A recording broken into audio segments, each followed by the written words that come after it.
বন্ধ করে তাদেরকে কোথায় সংসদে গিয়ে তাদের জনগোষ্ঠীর অধিকারের কথা বলতে দিতে হবে, তাদেরকে মন্ত্রিত্ব দিতে হবে, তাহলে দেশের উন্নয়ন সম্ভব হবে না।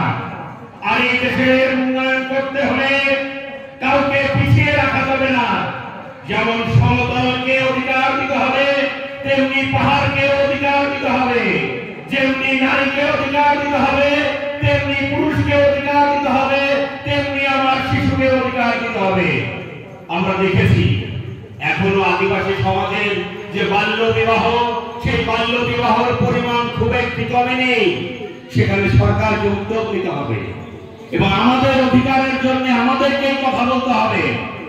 আমরা বাল্য বিবাহ বন্ধ করে নারী শিক্ষার উপর জোর দিতে হবে এবং সেখানে সরকারের সহযোগিতা আমরা আহ্বান করছি।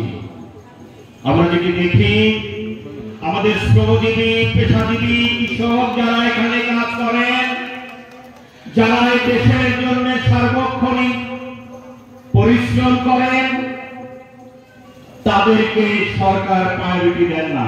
আমরা মনে করি আমাদের আদিবাসী সাঁওতাল জনগোষ্ঠীকে প্রাধান্য দিলে আমাদের তৃণমূল থেকে জাতীয় পর্যায়ে যে উন্নয়ন থেকে অব্যাহত থাকবে এবং বাংলাদেশ এগিয়ে যাবে। এই আহ্বান রেখে আমি আমার বক্তব্য শেষ করছি। সকলকে ধন্যবাদ। বাংলাদেশ দীর্ঘজীবী হোক।